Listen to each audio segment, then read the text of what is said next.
গল্পের শুরু হয় সাইবেরিয়ার এক ক্যাম্পে, যেখানে শত শত জার্মান মানুষকে বন্দি করে রাখা হয়েছিল।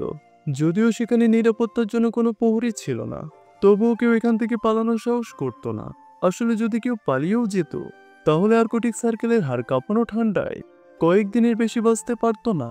কিন্তু সেখানে এক সৈনিক ছিল, যে যে কোনোভাবে পালিয়ে তার স্ত্রী আর মেয়ের কাছে ফিরে যেতে চেয়েছিল। তার নাম ছিল ক্লেমেন্ট ফ্যারেল।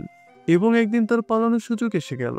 সে রাতে লুকিয়ে কয়লার গাড়িতে উঠে যায়, আর যখন গাড়ি চলতে শুরু করে, তখন তারা ভরা আকাশ দেখে সে ভীষণ খুশি হয়ে যায়। কিন্তু হঠাৎ ওই গাড়ি মাঝপথে থেমে যায়। ক্লেমেন্ট চুপচাপ বাইরে নেমে দেখে তার সামনে এক সোভিয়েত সৈনিক দাঁড়িয়েছিল, যে কিনা তাকে দেখে ফেলেছে। এবং সেই সৈনিক তাকে ধরে একটি খাঁচার ভিতরে আটকে দেয়। তখন উপর থেকে প্রবল বর্ষণ শুরু হয়।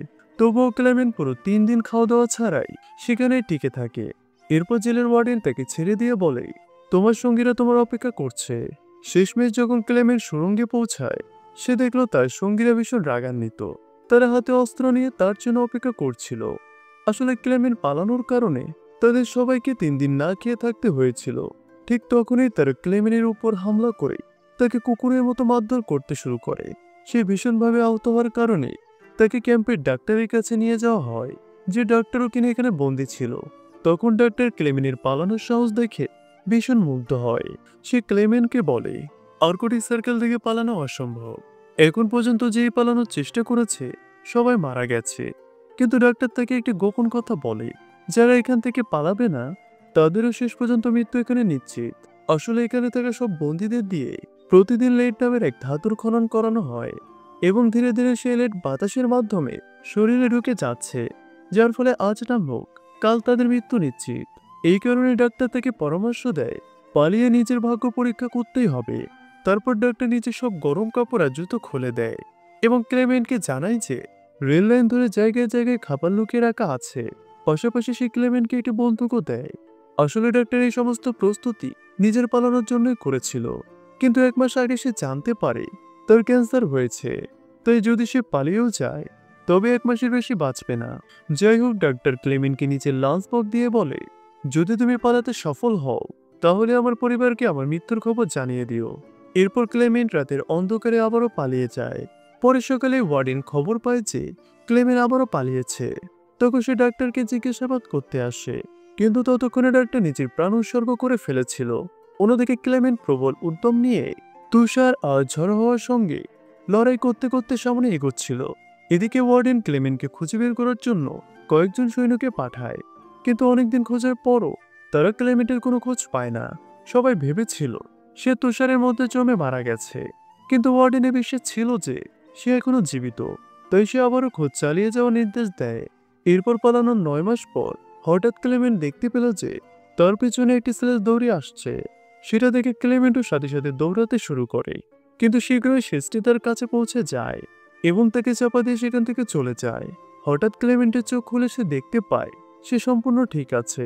আসলে পুরো ঘটনাটাই তার মনের বিভ্রান্ত ছিল। তার চারপাশে শুধুমাত্র সাদা বরফে ঢাকা ছিল, আর তার খাবারও শেষ হয়ে গিয়েছিল। তখন ধীরে ধীরে তার মন ভাঙতে শুরু করে, এবং সে ঈশ্বরকে কোনো এক অলৌকিক কিছু করার জন্য প্রার্থনা করে। কিন্তু আর্কটিক সার্কেলের চারদিকে শুধুমাত্র বরফই ছিল। চারদিকে যেন বরফ ছাড়া আর অন্য কিছু ছিল না। এদিকে তার কাছে আর কোনো উপায় ছিল না। তাই সে কয়েকদিন ধরে যেমন তেমন করে সামনে এগোতে থাকে। কিন্তু অবশেষে তার শরীর একদম দুর্বল হয়ে যায়, আর সে ক্ষুধার কারণে সেখানে অজ্ঞান হয়ে পড়ে। কিছুক্ষণ পর যখন তার চোখ খোলে, সে তখন এক অদ্ভুত শব্দ শুনতে পায়। হঠাৎই তার দৃষ্টি পড়ে একটি সিল মাছের উপর। সেটা দেখার ফলে তার চোখ উজ্জ্বল হয়ে যায়। সে সঙ্গে সঙ্গে নিজের বন্দুক বের করে এবং কাপা হাতে সিল মাছটিকে লক্ষ্য করে তার উপরে গুলি চালায়। কিন্তু দুর্ভাগ্যবশত তার একটিও গুলি মাছটিকে লাগে না। অন্যদিকে সিল মাছটিও পালাতে শুরু করে, তাই ক্লেমেন্টও তার পিছু নেয়। কিন্তু হঠাৎ ওই সিল মাছটি বরফ শীতল পানির ভিতরে ঢুকে যায়। যাই হোক, ক্লেমেন্ট আর দেরি না করে সঙ্গে সঙ্গে গুলি চালায় এবং অবশেষে সিল মাছটি মারতে সফল হয়। এরপর সে পেট ভরে খাওয়ার পর নিজের পায়ে কাপড় বেঁধে নেয়, যাতে সে ঠান্ডা থেকে কিছুটা স্বস্তি পায়। কিছুটা বিশ্রামের পর ক্লেমেন্ট আবারও যাত্রা শুরু করে। একা একা এত দীর্ঘ পথ চলতে গিয়ে সহজেই তার মানসিক ভারসাম্য নষ্ট হতে পারে। তাই সে বারবার নিজের সঙ্গে কথা বলতে শুরু করে। পাশাপাশি সে কিছু দূর হাঁটার পর কম্পাস দিয়ে নিজের দিক যাচাই করে, যাতে সে পথ হারিয়ে না যায়। এভাবে কয়েকদিন হাঁটার পর সে বরফের মাঝে একটি গাছ দেখতে পায়। গাছটি দেখে ক্লেমেন্ট আনন্দে পাগল হয়ে যায় এবং দৌড়ে গিয়ে গাছটিকে জড়িয়ে ধরে। আসলে এই গাছটির মানে ছিল টানা 2 মাস ধরে হাঁটার পর অবশেষে সে আর্কটিক সার্কেল থেকে বেরিয়ে এসেছে।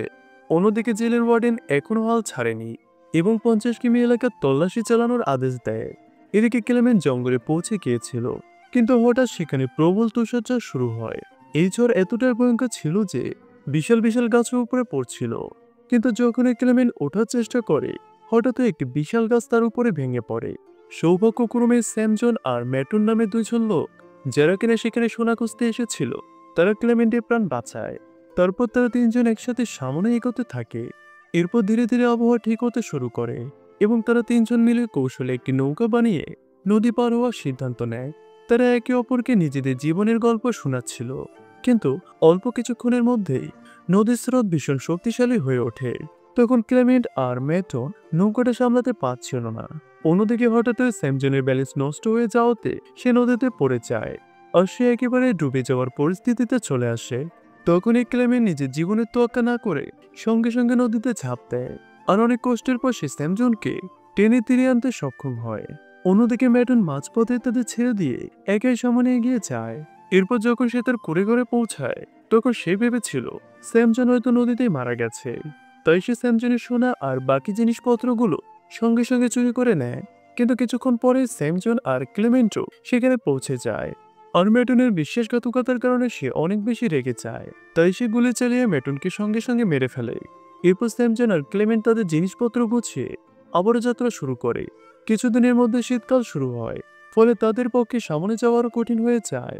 তখন ক্লেমেন্ট স্যামজনের ব্যাগ কাঁধে নিয়ে তার বোঝা হালকা করার চেষ্টা করে, কিন্তু অন্যদিকে স্যামজনের মনে হয় ক্লেমেন্ট হয়তো তার সোনা চুরি করতে চায়। তাই সে নিজের ব্যাগ দিয়ে ক্লেমেন্টের উপর আক্রমণ করে, যার ফলে ক্লেমেন্ট ওখানে অজ্ঞান হয়ে যায়।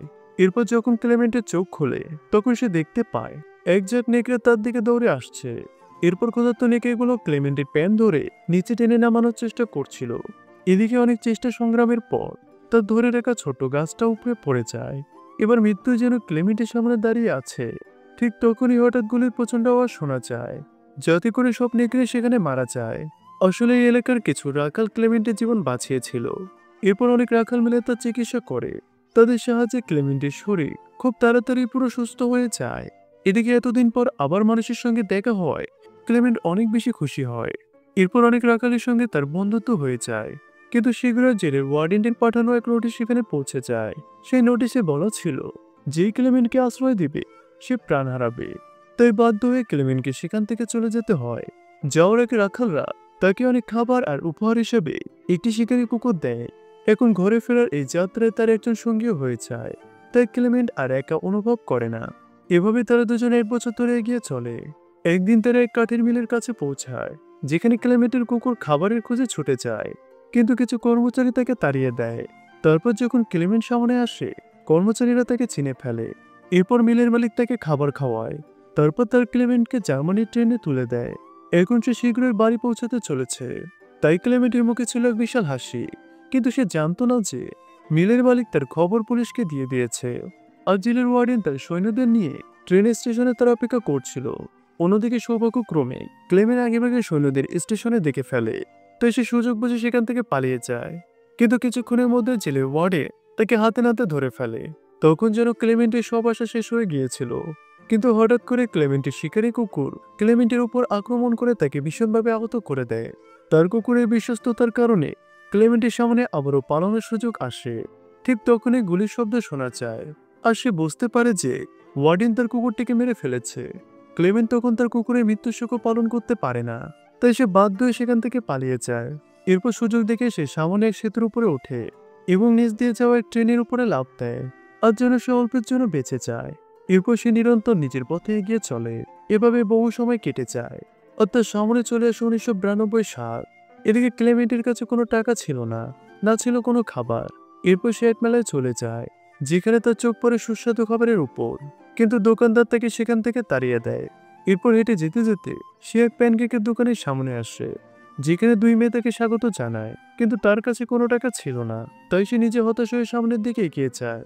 কিন্তু এক দয়ালু মেয়ে তার প্রতি করুণা অনুভব করে এবং একটি প্যানকেক ভেঙে একটি শিশুর হাতে দিয়ে সেটা ক্লেমেন্টের হাতে দিতে বলে। প্রথমে ক্লেমেন্ট নিতে চাচ্ছিল না, কিন্তু ক্ষুধার জ্বালায় সে বাধ্য হয়ে খাবারটি নেয় আর সেখানে বসে খেতে শুরু করে। ঠিক তখনই এক ইহুদি লোক সবকিছু দেখে ফেলে। এরপর ক্লেমেন্ট হাঁটতে হাঁটতে গির্জায় পৌঁছায়। এরপর সে হাত জোর করে ঈশ্বরের কাছে প্রার্থনা করে। সেই ইহুদি লোকও তার পিছনে পিছনে সেখানে পৌঁছায়। কিন্তু সে ক্লেমেন্টকে পুলিশের হাতে তুলে দেয় না। আসলে সেও কিছুদিন আগে যুদ্ধবন্দী ছিল, তাই ক্লেমেন্টের অবস্থা সে ভালোভাবে বুঝতে পারে। এরপর সে ক্লেমেন্টকে নিজের বাড়িতে নিয়ে আসে, যেখানে ক্লেমেন্ট গোসল করার পর আবারও তার আগের রূপ ফিরে পায়। এরপর ইহুদি লোকটি তাকে একটি পাসপোর্ট আর কিছু কাগজও দেয়, যা দেখে ক্লেমেন্টের মন ভরে ওঠে। অবশেষে পাসপোর্ট নিয়ে ক্লেমেন্ট সোভিয়েত সীমান্ত পার হয়। সেখানে কিছু জেরা করার পর তাকে যেতে দেওয়া হয়। এরপর যখনই সে একটি ব্রিজের উপর দিয়ে পার হচ্ছিল, তখনই তার চোখের মধ্যে কিছু আলো পড়ে। সে সামনে দেখতে পায় তার সামনে সেই ওয়ার্ডেন দাঁড়িয়েছিল। ওয়ার্ডেনকে দেখা মাত্র ক্লেমেন্ট অনেক বেশি হতবাক হয়ে যায়। সে তখন পিছনে ঘুরে দেখে সে এখনো সোভিয়েত জমিনের মধ্যেই ছিল। এর মানে এটাই যে ওয়ার্ডেন এখনো তাকে গ্রেফতার করতে পারবে। এরপর ক্লেমেন্টের মন একেবারে ভেঙে যায়, কারণ তার এত বছরের কষ্ট একদম নষ্ট হয়ে গিয়েছে। কিন্তু তখনই সে দেখতে পায় ওয়ার্ডেন তার রাস্তা থেকে সরে দাঁড়ায়। ওয়ার্ডেন এটা দেখে অনেক বেশি অবাক হয়ে যায়। সে বিশ্বাসই করতে পারছিল না। এরপর সে ধীরে ধীরে সামনে এগোতে শুরু করে। আসলে তার এত বছর ধরে বেঁচে থাকার কারণে ক্লেমেন্টও তাকে আর গ্রেফতার করে না, যার কারণে সে ক্লেমেন্টকে যেতে দেয়। এদিকে ক্লেমেন্টও খুশি হয়ে তার দেশে চলে যায়। আর এখানে গল্পটি শেষ হয়ে যায়।